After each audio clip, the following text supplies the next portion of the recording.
Hi, good morning, everybody. Israel's permanent representative to the United Nations, Ambassador Danon, will make a statement, and then he'll take a few questions. Please, Ambassador.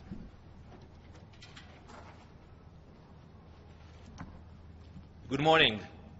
The United Nations and the Security Council often speak out when terror strikes around the world.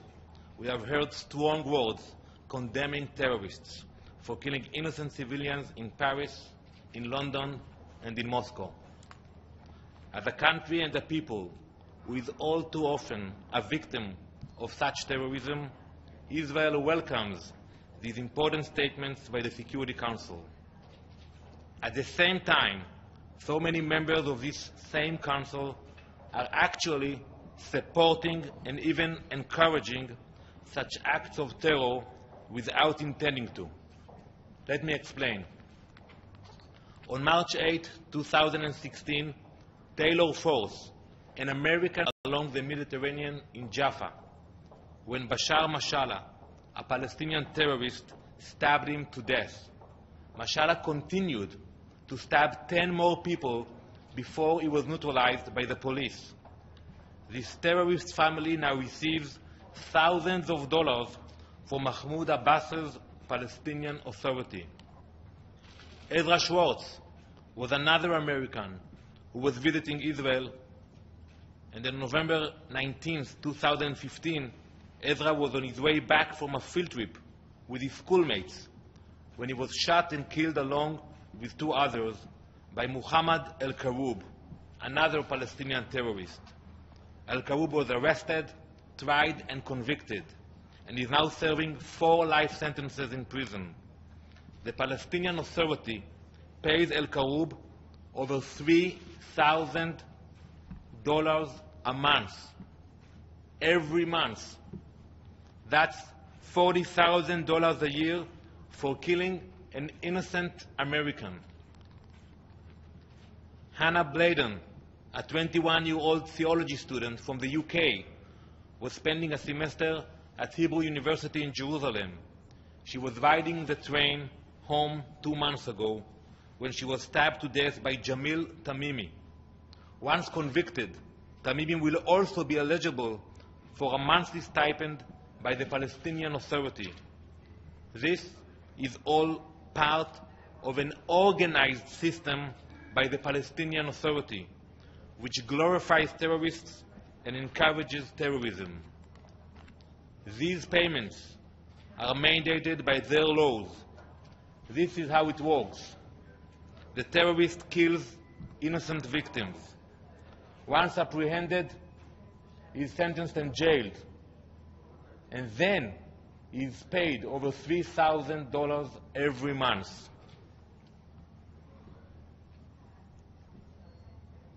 That's a lot of money. These monthly payments are 5 times higher than the average salary in the Palestinian Authority. Think about it. Think about the simple message this sends to the Palestinian children.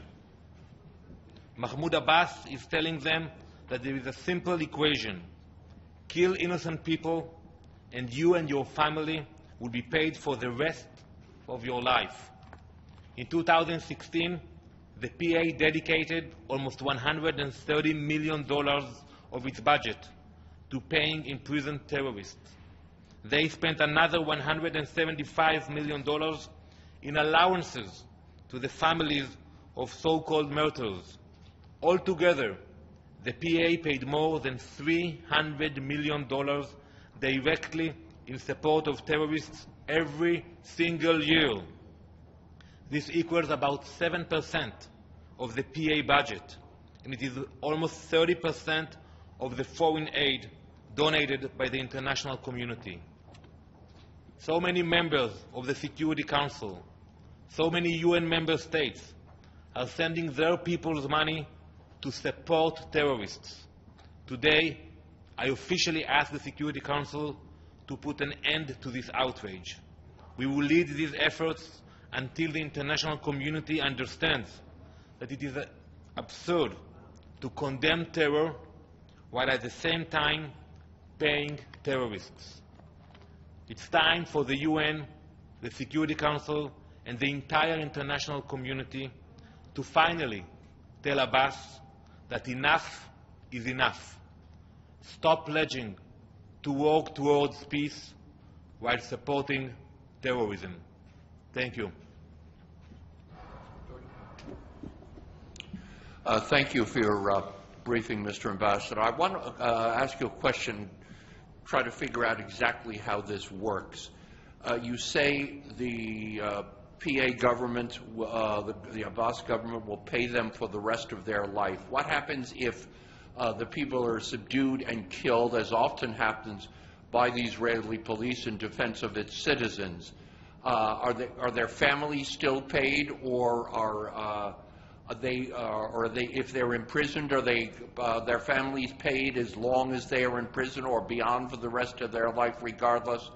Under what conditions are these payments made? Unfortunately, it is very organized by the Palestinian Authority, and if you are in jail, you will get paid directly. If you were killed while you were committing a suicide attack, or you killed innocent Israelis or Americans, then your family will get paid. That's how it works. There is a mechanism, there is a special minister in the Palestinian Authority who is in charge for those payments. That is the culture of hate of the Palestinian Authority. Thank you. Bill? Yes. Hi, Mr. Ambassador. Dovley from the Jewish Press. My question is, do you believe President Erdogan is trying to reignite another intifada against Israel? You know, I'm familiar with the Middle East, and I don't recognize any capital in the Middle East that you have freedom of religion like we have in Jerusalem. And when you walk in the streets of Jerusalem, you see Muslims, Christians, and Jews who can walk in the street, who can pray in the holy sites. So I think every leader in the region should come to Jerusalem and see the way we treat all religion. Yes, thank you, Mr. Ambassador. Rosalind Jordan with Al Jazeera English. As you know, the Palestinian president is meeting in Sochi today with the Russian president, Mr. Putin. Have the Israelis asked the Russians to put pressure on Mahmoud Abbas to stop this practice? And if not, why not? We have asked many leaders to speak about this issue. President Trump brought this issue when he met Abbas in Washington. And we call all leaders who support the Palestinian Authority, make sure that the money goes where it should go. It should go to humanitarian initiatives for education, infrastructure, health issues, not paying salaries for terrorists. Thank you all very much. One more question. What do you expect the Security Council to do, actually?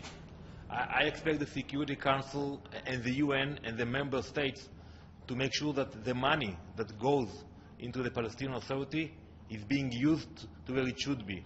And we heard a lot about condemning terrorism, but you cannot at the same time condemn terrorism and write a check that will go to the families of terrorists. So, resolution, statement, Well, the Security Council, we have seen in the past, when they want to take action, they know how to do it. We expect them to take action about it. Thank you very much. Thank you all.